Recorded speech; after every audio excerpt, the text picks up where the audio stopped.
Season 2 की शुरुआत वहीं से होती है जहां सियोंग अपनी बेटी से मिलने यूएस जाने वाला था, लेकिन स्टेशन पर उसे वही आदमी दिखता है जो किसी और के साथ वही गेम खेल रहा था। सियोंग उस आदमी के पीछे भागता है, लेकिन वह भाग निकलता है। सियोंग दूसरे आदमी से कार्ड छीन लेता है जो उसे मिला था। इसके बाद सियोंग उस कार्ड पर लिखे नंबर पर कॉल करता है। कॉल उठाता है फ्रंटमैन। वह सियोंग से कहता है कि तुम अपनी बेटी के पास यूएस चले जाओ, लेकिन सियोंग नहीं जाता। वह कहता है मैं तुम्हें जरूर सजा दूंगा, जहाँ भी छुपे हो मैं तुम्हें ढूंढ निकालूंगा। ये कहकर सियोंग सोल लौट आता है और एक शॉप से कटर लेकर वॉशरूम जाता है। उसे शक था कि स्क्विड गेम वालों ने उसके शरीर पर जीपीएस ट्रैकर लगाया है। वह अपने कान के पीछे कुछ अजीब महसूस करता है, फिर कान काट देता है। वहाँ उसे ट्रैकर मिलता है। तभी हमें ऑफिसर वोंग दिखता है। फ्रंटमैन उसकी बाईं तरफ से गोली मारता है और वह पानी में गिर जाता है, लेकिन पानी में बहते हुए दूर चला जाता है। एक जहाज का कैप्टन उसे देख लेता है और बचा लेता है। इसके बाद सीन 2 साल बाद का दिखाया जाता है। अब वोंग ने पुलिस की जॉब छोड़ दी थी। कोई भी ऑफिसर उसकी बात पर यकीन नहीं करता था। अब वह ट्रैफिक पुलिस में काम कर रहा था। उसने 2 साल से उस आइलैंड को खोजने की कोशिश की, लेकिन सिग्नल की वजह से उसकी फोटोज और वीडियोस भेजी ही नहीं जा सकी। वोंग हार नहीं मानता। उसका सीनियर उसे पुलिस में वापस बुलाता है, लेकिन वह मना कर देता है क्योंकि उसे वही आइलैंड खोजना था। यहाँ हमें सियोंग दिखता है जिसने एक होटल खरीदा है। वहाँ एक आदमी किम उससे मिलने आता है। सियोंग 2 साल से उस रिक्रूटर को ढूंढ रहा था जो सबको गेम का कार्ड देता है। सियोंग अपनी जीती हुई मनी किम को देता है और कहता है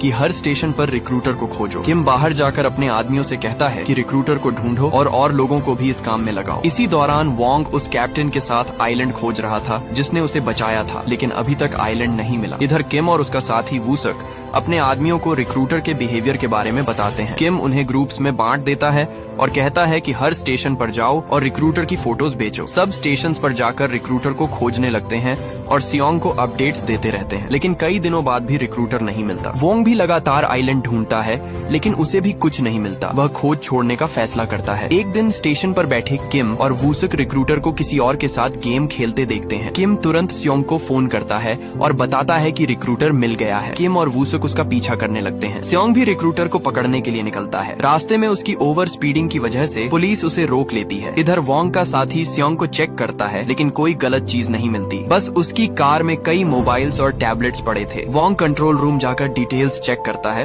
और पता चलता है कि ये वही सियोंग है। वोंग को याद आता है कि सियोंग पहले भी उसके भाई इनहू के बारे में पूछ चुका था। इस बीच किम और वूसक रिक्रूटर का पीछा करते हुए एक गली तक पहुँचते हैं। रिक्रूटर उन्हें पकड़कर मारता है। कुछ देर बाद सियोंग भी उनकी लोकेशन ट्रैक करके पहुंचता है और खून देखता है। वहाँ किम का नाइफ भी पड़ा होता है। रिक्रूटर ने उन्हें कुर्सी से बांध दिया था और रशियन बुलेट गेम खेलने लगा। उसने गन में बुलेट डाली और कहा रॉक पेपर सिजर्स खेलो, जो हारेगा उसे गोली लगेगी। पहले दोनों बच जाते हैं, फिर रिक्रूटर 5 बुलेट्स डालता है। इस बार किम जानबूझकर हार जाता है ताकि वूसक बच जाए और खुद मारा जाता है। वोंग उस कंपनी के एड्रेस पर पहुंचता है जहां रिक्रूटर जुड़ा था। वहां उसे रिक्रूटर की स्टैच्यू और कार्ड मिलता है। उसे यकीन हो जाता है कि सियोंग का इससे संबंध है। वहीं उसे सियोंग की फाइल भी मिलती है और होटल का एड्रेस पता चलता है। उधर सियोंग अपने फ्लैट लौटता है जहाँ रिक्रूटर पहले से मौजूद होता है। रिक्रूटर सियोंग से पूछता है तुम मुझे 2 साल से क्यों ढूंढ रहे हो? तुम गेम जीत चुके हो और बहुत पैसा भी। सियोंग कहता है मुझे तुम्हारे बॉस से मिलना है। रिक्रूटर कहता है जो कहना है मुझसे कहो। सियोंग जवाब देता है मैं तुम्हारे जैसे डॉग से बात नहीं करता। रिक्रूटर अपनी कहानी बताता है कि वह भी कर्ज में डूबकर गेम में आया था। वहाँ पिंक सूट पहनकर गार्ड बना और सबको मारता था। उसने अपने पिता को भी गेम में मार डाला क्योंकि वह भी प्लेयर थे। सियोंग कहता है तुम चाहो जितने लोगों को मारो, तुम उनके डॉग थे और डॉग ही रहोगे। इस पर रिक्रूटर गुस्से में रशियन बुलेट गेम खेलने लगता है। गन में बारी बारी से वो और सियोंग गोली चलाते हैं। पहले और दूसरे राउंड में दोनों बच जाते हैं। अब जब गन में केवल 2 बुलेट्स रह जाती हैं, तो रिक्रूटर कहता है अगर बॉस से मिलना है तो एड्रेस मेरी पॉकेट में है, चाहो तो मुझे मार कर ले लो। इस बार रिक्रूटर बच जाता है और एक बुलेट रह जाती है। रिक्रूटर की मौत तय हो जाती है। सियोंग कहता है याद रखो तुम वही करते हो जो तुम्हारा बॉस कहता है, तुम बस उनका डॉग हो। ये कहकर रिक्रूटर खुद को गोली मार लेता है। उसकी पॉकेट से सियोंग को एक कार्ड मिलता है। तभी वोंग वहाँ आता है और सियोंग को गन के साथ देखकर क्रिमिनल समझता है। वूसुक पीछे से आकर वोंग को बेहोश कर देता है। सियोंग कार्ड देखता है जिसमें एक क्लब का एड्रेस लिखा था। वोंग सियोंग से कहता है मुझे इस गेम के बारे में सब पता है और मैं तुम्हें पहले से जानता हूँ। वह बताता है कि एक बार पिंक सूट वाला गार्ड उसी से इनहू के बारे में पूछ रहा था। वह गार्ड वही था और इनहू उसका भाई था। सियोंग को याद आता है कि एक गार्ड ने उससे इनहू के बारे में पूछा था। सियोंग कहता है मैंने रिक्रूटर को नहीं मारा, वह खुद अपनी गेम का शिकार बना। मुझे बस उसके बॉस को ढूंढना है ताकि ये गेम हमेशा के लिए खत्म हो। सियोंग पूछता है क्या तुमने बॉस को देखा? वोंग झूठ बोलता है कि वह ब्लैक मास्क पहने था और सब उसे फ्रंटमैन कहते थे। वोंग कहता है कि वह भी सियोंग की मदद करेगा क्योंकि उसे अपने भाई इनहू को वापस लाना है। इसके बाद सीन बदलता है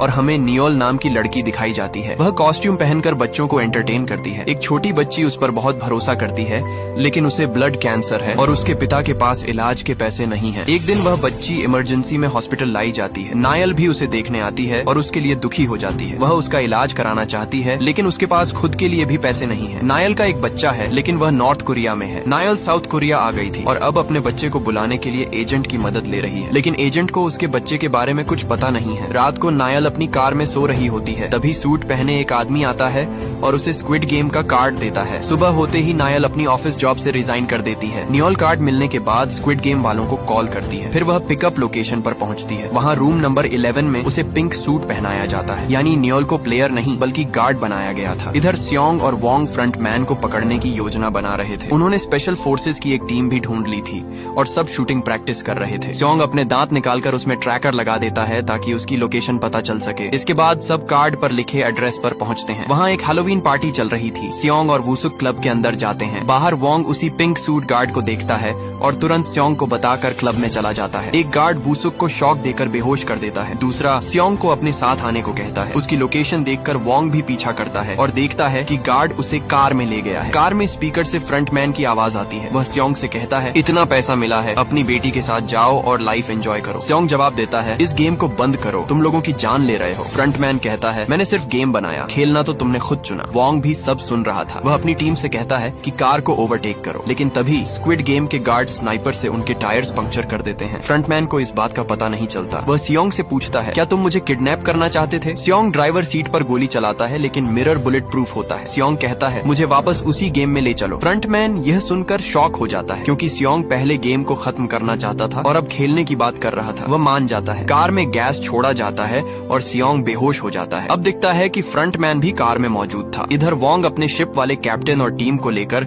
स्योंग की लोकेशन ट्रैक करता है। स्योंग की आंखें खुलती हैं और वह खुद को फिर उसी गेम की जगह पर पाता है। इस बार भी उसका नंबर 456 होता है। गार्ड्स आकर रूल्स बताते हैं। कहा जाता है कि 6 दिन में 6 गेम्स होंगे। हर गेम के बाद प्राइज मनी बढ़ेगा। कुल प्राइज मनी है 4.6 बिलियन वन। अब एक नया रूल जोड़ा गया था। हर गेम के बाद प्लेयर्स वोट करेंगे कि गेम जारी रखना है या नहीं। अगर मेजोरिटी चाहती है तो गेम खत्म कर दिया जाएगा और जीता हुआ पैसा बांट दिया जाएगा। ये सुनकर स्योंग शॉक हो जाता है, क्योंकि ये रूल्स उसकी वजह से लाए गए थे। सब प्लेयर्स एग्रीमेंट साइन करते हैं और उनकी फोटोज ली जाती हैं। वहाँ एक मशहूर कोरियन रैपर थेनोस भी आता है। कुछ प्लेयर्स एक्साइटेड होकर उससे सेल्फी मांगते हैं। वह वादा करता है कि बाहर जाकर सबके साथ सेल्फी लेगा। स्योंग को अपना एक दोस्त भी दिखता है। 3 साल बाद मिले दोस्त को देखकर स्योंग परेशान हो जाता है और कहता है, तुम गलत जगह आ गए हो, हमेशा मेरे पीछे रहना। अब पहला गेम शुरू होता है। स्योंग देखता है कि यह वही पुराना गेम है। इधर वोंग और उसकी टीम ट्रैकर से आइलैंड तक पहुंचते हैं, लेकिन वहाँ कोई फैसिलिटी नहीं दिखती। उन्हें ट्रैकर एक मछुआरे के जाल में मिलता है, यानी स्क्विड गेम वालों को पहले से पता था। स्योंग भी हैरान होता है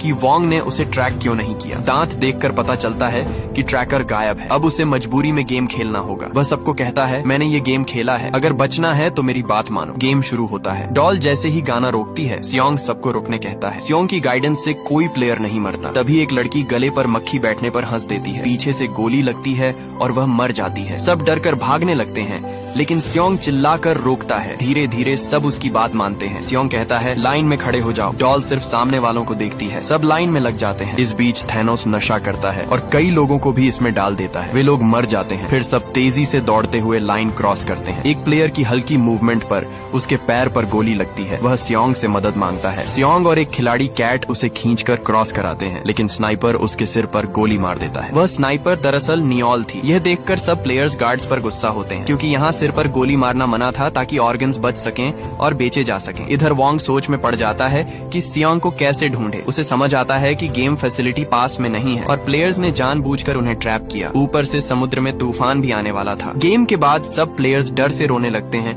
और गार्ड्स से जाने की गुजारिश करते हैं। गार्ड्स उन्हें रिजल्ट दिखाते हैं। 456 में से 365 प्लेयर्स बचे थे। प्राइज मनी 9.1 बिलियन वन दिखाया जाता है। कहा जाता है कि अब वोट होगा। अगर मेजोरिटी गेम छोड़ना चाहती है तो पैसा बांट दिया जाएगा। हर खिलाड़ी को 24 मिलियन वन मिलेगा, लेकिन यह रकम बहुत कम थी और किसी का कर्ज नहीं उतर सकता था। इसलिए ज्यादातर प्लेयर्स गेम जारी रखने का फैसला करते हैं। वोटिंग शुरू होती है। वोट्स लगभग बराबर आ जाते हैं। अब सिर्फ नंबर 1 का वोट बचा था। प्लेयर नंबर 1 भी गेम खेलने के पक्ष में वोट देता है और वह कोई और नहीं बल्कि वोंग का बड़ा भाई इनहू निकलता है। इनहू को डेड बॉडीज जलाने ले जाया जाता है। वहाँ कुछ कॉफिन्स पर क्रॉस मार्क बना होता है, मतलब उनके ऑर्गन्स निकाले गए थे। सियोंग अब और परेशान हो जाता है क्योंकि वह जानता था कि सब प्लेयर्स मारे जाएंगे। तभी इन्हू कुछ प्लेयर्स को लेकर सियोंग के पास आता है और कहता है, अगर तुम पहले खेल चुके हो तो हमें जीतने में मदद करो। वह कहता है, मैंने भी तुम्हारी वजह से फिर से खेलने का फैसला किया है। अगर तुम हमें गाइड करोगे तो हम जीत कर पैसा लेकर निकलेंगे। इन्हू पूछता है कि अगला गेम कौन सा होगा। सियोंग कहता है, पिछली बार दूसरा गेम दलगोना था जिसमें शेप निकालनी पड़ती थी। 4 शेप होती हैं जिनमें अम्ब्रेला सबसे मुश्किल है। इन्हू कहता है, जिसने अम्ब्रेला चुना वही सबसे बड़ा बेवकूफ है। सियोंग को याद आता है कि पिछली बार उसने अम्ब्रेला चुना था। बाकी प्लेयर्स चले जाते हैं तो इन्हो उससे पूछता है, तुम फिर यहाँ क्यों आए हो? तुम्हें तो बहुत पैसा मिल चुका है। सियोंग कहता है, वो पैसा मेरा नहीं, मरने वालों का खून है और अब जो जीतेंगे वो भी उन्हीं का होगा। अगर तुमने गेम रोका होता तो सबकी जान बच जाती। इन्हो जवाब देता है, बहुत से लोग हैं जिन्हें ये पैसा चाहिए ताकि अपने कर्ज उतार सके। तभी सियोंग का दोस्त कहता है, पुरानी बातें छोड़ो, अब हमें अगला गेम जीतने का प्लान बनाना है। इधर एक यूट्यूबर जैक था जो डिजिटल करेंसी से जुड़ा था। बहुत लोगों ने इन्वेस्ट किया था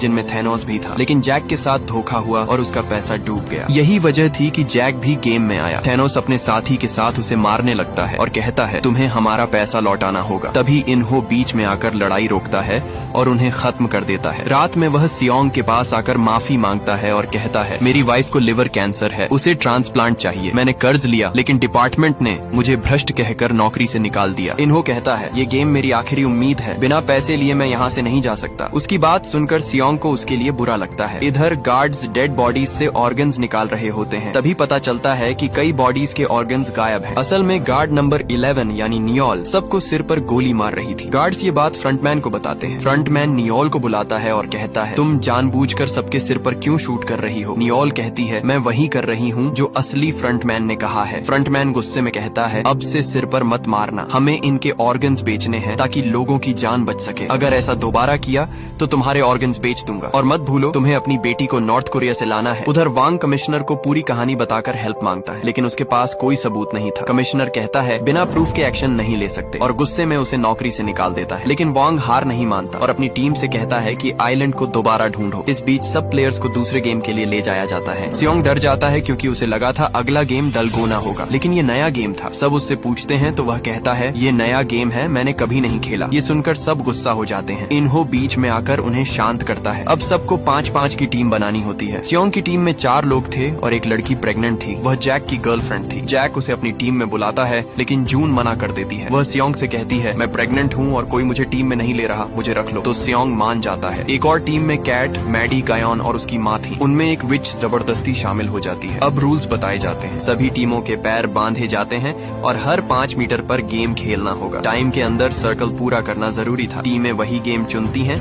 जिनमें उनके एक्सपर्ट्स हों। पहली 2 टीम शुरू करती हैं। एक टीम आसानी से दागजी खेल लेती है लेकिन स्टोन बचा नहीं पाती। दूसरी टीम किसी तरह तीसरा गेम भी पार करती है लेकिन आखिर में टाइम खत्म हो जाता है और सब मारे जाते हैं। अब कैट की टीम आती है। मैडी कार्ड नहीं पलट पाती। कैट कहती है, उल्टा पलट कर मारो और मैडी गेम जीत लेती है। फिर स्टोन वाला गेम आता है। गायन आसानी से कर लेता है। अगला गेम डाइस पकड़ने का था। गायन की माँ फेल हो जाती है। तब गायन कहती है, माँ याद करो जिस वजह से डैड हमें छोड़ कर गया। गुस्से में उसकी माँ डाइस पकड़ लेती है। अब विच की बारी थी। वह घबराकर बार-बार फेल होती है और रोने लगती है। कैट उसे जोर से थप्पड़ मारकर कहती है, हार मत मानो वरना मैं तुम्हें खुद मार दूंगी। विच होश में आकर डाइस पलट देती है। अब आखिरी राउंड था जिसमें पॉम पॉम 5 बार फेंकना था। कैट सबका चेहरा दूसरी तरफ कराकर खुद 5 बार आसानी से फेंक देती है और टीम जीत जाती है। बाकी टीम हार कर गोली से मारी जाती है। फिर सियोंग की टीम की बारी आती है। वे एक एक करके सब गेम्स पास कर लेते हैं। अब डाइस टर्न करना था। इन्हो जानबूझकर बार-बार गलत करता है और ड्रामा करता है जैसे गलती से हो रहा हो। सियोंग कहता है, याद करो बचपन में कैसे खेलते थे। इस बार इन्हो बाएं हाथ से डाइस पलट देता है क्योंकि वह लेफ्ट हैंडेड था। अब सियोंग को पॉम पॉम फेंकना था। वह 4 बार सही फेंकता है और 5वीं बार इन्हो उसे गिरने से बचाता है। इस तरह वे जीत जाते हैं और दूसरी टीम मारी जाती है। हॉल में लौटने के बाद गार्ड्स बताते हैं कि दूसरे गेम में 110 प्लेयर्स मारे गए और अब 255 बचे हैं। प्राइज मनी 20.1 बिलियन वन हो चुका है, यानी हर प्लेयर को 78 मिलियन वन मिल सकते हैं। फिर वोटिंग होती है। सियोंग अपनी टीम से कहता है, गेम बंद करने को वोट दो, मैं बाहर जाकर तुम्हें जरूरी पैसा दूंगा। इस बार इन्हो पहला वोट देकर गेम रोकने के पक्ष में खड़ा हो जाता है। बाकी भी वोट देते हैं। कैट फिर गेम जारी रखने का वोट देती है। सियोंग और इन्हो उन्हें समझाते हैं कि इतनों को मरते देख भी खेलना चाहते हो, लेकिन कई प्लेयर्स कहते हैं कि उन्हें अभी और पैसा चाहिए। वोटिंग फिर से शुरू होती है और आखिरी वोट सायन का होता है। वो गेम रोकने का वोट देता है लेकिन इसका कोई फायदा नहीं हुआ क्योंकि ज्यादा वोट्स खेलने वालों के थे। सायन का दोस्त भी खेलने का वोट देता है। ये देखकर सायन बहुत दुखी होता है। उसका दोस्त माफी मांगकर कहता है कि मैंने बहुत लोन्स लिए हैं, अगर पैसे वापस न दिए तो वो मेरी वाइफ और बच्चों को मार देंगे। वो आगे कहता है कि मैं अगले गेम के बाद वोट दूंगा गेम रोकने का। इधर थेनोस जैक को वॉशरूम में रोकता है और कहता है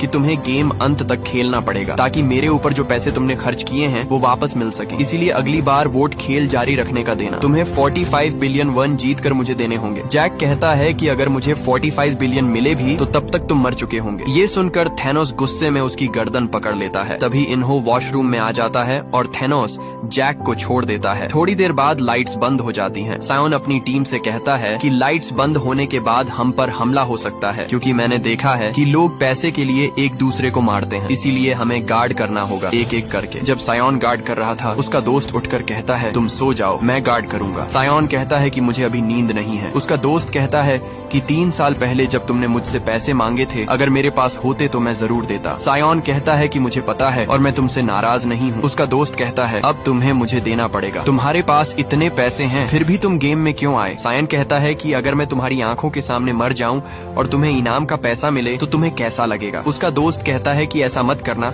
हम दोनों साथ जीतेंगे और यहाँ से बाहर निकलेंगे। इनकी बातों से साफ पता चलता है कि उनकी दोस्ती बहुत गहरी है। वो बचपन से साथ हैं, स्कूल से लेकर जॉब तक। इन्हो भी उनकी बातें सुनकर ये जान जाता है। दूसरी तरफ वोंग अपनी टीम के साथ फिर से सायोन को ढूंढने निकलता है। अगला दिन शुरू होता है और सबको तीसरे गेम के लिए बुलाया जाता है। गार्ड्स भी तैयार होते हैं। इस गेम में उन्हें एक प्लेटफॉर्म पर खड़ा होना था। गेम शुरू होते ही प्लेटफॉर्म हिलेगा और फिर उन्हें एक नंबर दिया जाएगा। उन्हें उसी नंबर के हिसाब से टीम बनाकर किसी रूम में जाना होगा और दरवाजा लॉक करना होगा। जो बाहर रह गया उसे मार दिया जाएगा। अगर किसी रूम में प्लेयर्स ज्यादा या कम हुए तो उन्हें भी मार दिया जाएगा। प्लेटफॉर्म हिलना शुरू होता है और नंबर 10 दिया जाता है। सबको 10 प्लेयर्स की टीम बनाकर रूम में जाना होता है। सायन और कैट की टीम में 5-5 लोग थे, इसलिए दोनों टीम अलग अलग रूम में जाकर डोर लॉक कर लेते हैं। समय खत्म होते ही बाहर बचे सभी लोग मारे जाते हैं। फिर सब दोबारा प्लेटफॉर्म पर आते हैं। प्लेटफॉर्म फिर हिलता है और इस बार नंबर 4 आता है। थेनोस अपनी टीम से एक प्लेयर गिराकर बाकी 4 के साथ रूम में चला जाता है। कैट की टीम टैंट्रिक को छोड़कर चली जाती है। इन्हो सायन से कहता है कि बाकी 3 लोग ले लो। वो नई टीम ढूंढना शुरू करता है। जैसे ही समय खत्म होता है जो लोग बाहर बचे थे सब मारे जाते हैं। गार्ड्स देखते हैं कि एक रूम में सिर्फ 3 लोग थे, इसलिए वो भी मारे जाते हैं। इसके बाद सब बाहर निकलते हैं। टैंट्रिक कैट की टीम को अजीब नजरों से देखता है। इन्हो भी सायन की टीम में आ जाता है और सब उसे जिंदा देखकर खुश होते हैं। सब फिर से प्लेटफॉर्म पर आते हैं। अब उन्हें 3-3 लोगों की टीम बनानी होती है। सायन अपने 3 प्लेयर्स को रूम में भेजता है। कैट और मैडी नया प्लेयर ढूंढने निकलते हैं। ग्योन अपनी माँ के साथ जाना चाहता था, लेकिन 2 प्लेयर्स जबरदस्ती उसे ले जाते हैं। सही समय पर इन्हो और सायन आते हैं और ग्योन की माँ को अपने साथ ले जाते हैं। बाद में कैट और मैडी ग्योन की माँ से मिलते हैं। उनकी जान एक तीसरे प्लेयर ने बचाई थी और अब वो भी उनकी टीम में शामिल हो जाता है। ग्योन अपनी माँ को छोड़कर जाने पर शर्मिंदा था, लेकिन उसकी माँ उसे गले लगाकर संभालती है। सब फिर से प्लेटफॉर्म पर आते हैं। इस बार नंबर 6 आता है। सायन अपनी टीम से कहता है कि डैनी और कैट की टीम के एक और प्लेयर के साथ चलो। सब जल्दी से रूम की तरफ बढ़ते हैं, लेकिन तभी मैडी एक प्लेयर से टकराकर गिर जाती है। वो रूम तक पहुंच पाती उससे पहले जैक दरवाजा बंद कर देता है। मैडी को कैट की आंखों के सामने मार दिया जाता है। ये देखकर कैट बहुत दुखी होती है और जैक पर गुस्सा निकालती है। जैक कहता है कि अगर मैं समय पर डोर लॉक न करता तो तुम सब मारे जाते। मैंने तुम्हारी जान बचाई है क्योंकि मैडी के पास अंदर आने का समय नहीं था। बाकी लोग भी मान लेते हैं कि जैक सही कह रहा है। अब अगला राउंड शुरू होता है। इस बार नंबर 2 आता है। ग्योन अपनी माँ के साथ जाता है और जैक डैनी को लेता है। सब 2-2 की टीम बनाकर अलग अलग रूम में चले जाते हैं। सायन का दोस्त भी एक रूम में जाता है जहाँ पहले से एक प्लेयर मौजूद था। फिर वो तीसरे प्लेयर को मार देता है अपनी जान बचाने के लिए। ये देखकर सायन का दोस्त डर जाता है और समझ जाता है कि वो बहुत खतरनाक इंसान है। गेम खत्म होने के बाद सब नॉर्मल हो जाते हैं। इधर वांग ड्रोन की मदद से आइलैंड खोज रहा था। उसे एक छोटे गेट वाला आइलैंड दिखता है। वो सोचता है कि गेट के नीचे कोई फैसिलिटी होगी। वो अपनी टीम को लेकर वहाँ पहुँचता है। जैसे ही वो गेट खोलते हैं धमाका हो जाता है। उस ब्लास्ट में उसकी टीम के कुछ लोग मारे जाते हैं। वांग समझ जाता है कि ये स्क्विड गेम का जाल था ताकि वो लोग डिस्ट्रैक्ट हों और मारे जाए। इधर गार्ड्स आते हैं और तीसरे गेम का रिजल्ट बताते हैं। अब सिर्फ 100 प्लेयर्स बचे हैं। सब गेम छोड़ना चाहते हैं, इसलिए सबको 375 मिलियन वन का हिस्सा मिलेगा। लेकिन जहाँ कुछ लोग गेम छोड़ना चाहते थे वहीं कई लालची लोग अभी भी खेलने का वोट देते हैं। वोटिंग शुरू होती है। आखिरी वोट सायन के दोस्त का था, लेकिन किसी को मारते हुए देखकर वो डर जाता है। वो सायन को सब बताना चाहता था, मगर उससे पहले ही वो गेम रोकने का वोट दे देता है। इस तरह वोटिंग बराबर हो जाती है और टाई हो जाता है। गार्ड्स कहते हैं कि कल फिर से वोटिंग होगी। सब प्लेयर्स अपने फैसले पर दोबारा सोचते हैं। फिर सबको खाना दिया जाता है। टीम कहती है कि अगर हमें गेम रोकना है तो हमें सामने वाली टीम का एक प्लेयर अपने साथ लेना होगा। तभी ग्योन सामने वाली टीम से कहता है कि तुम में से कोई हमारे साथ आ जाओ, गेम खत्म होने के बाद हम तुम्हें फूड पार्टी देंगे। ये सुनकर सामने वाला एक आदमी गुस्से में कहता है अगर तुम सब मर गए तो हमें ज्यादा पैसे मिलेंगे। तभी सायन की टीम का एक लड़का कैंग कहता है पैसे तभी मिलेंगे जब तुम बच पाओगे, अगर तुमने हमारा साथ न दिया तो तुम सब भी मर जाओगे। दोनों तरफ बहस बढ़ जाती है और वो आमने सामने आ जाते हैं। सायन देखता है कि खाने के साथ उन्हें फोर्क भी दिया गया है। वो समझ जाता है कि इन्हें आपस में लड़वाने के लिए ही दिया गया है। इधर वॉशरूम में थैनोस एक लड़के को डरा रहा था क्योंकि उसने गेम रोकने का वोट दिया था। तभी जैक आता है और कहता है कि तुम किसी को ऐसे डरा नहीं सकते। बाकी एक्स लोग भी थैनोस पर गुस्सा हो जाते हैं और झगड़ा बढ़ जाता है। थैनोस जैक को बहुत मारता है और उसका गला दबाने ही वाला था। तभी जैक अपनी जान बचाने के लिए थैनोस को फोर्क से मार देता है। फोर्क उसकी गर्दन में घुस जाता है और थैनोस खून बहाकर वहीं मर जाता है। बाकी लोग भी आपस में लड़ने लगते हैं। गार्ड्स बाहर से सब देख रहे होते हैं क्योंकि वो यही चाहते थे। हॉल में सब देखते हैं कि 5 प्लेयर्स खत्म हो चुके हैं और रिवॉर्ड मनी बढ़ गई है। फिर वॉशरूम से लौटे प्लेयर्स सबको बताते हैं कि वहाँ कैसे फाइट हुई। दूसरी तरफ बोट पर एक आदमी उल्टी कर रहा था इसलिए बाहर जाता है। उसे एक आवाज सुनाई देती है। वो जाता है और देखता है कि बोट का कैप्टन वहाँ वोंग के सिस्टम के साथ गड़बड़ कर रहा था। इसका मतलब ये था कि वो आदमी भी गेम में शामिल था, इसीलिए वांग पिछले 2 साल से आइलैंड नहीं ढूंढ पाया था। जब कैप्टन देखता है कि वांग के साथियों को सच पता चल गया है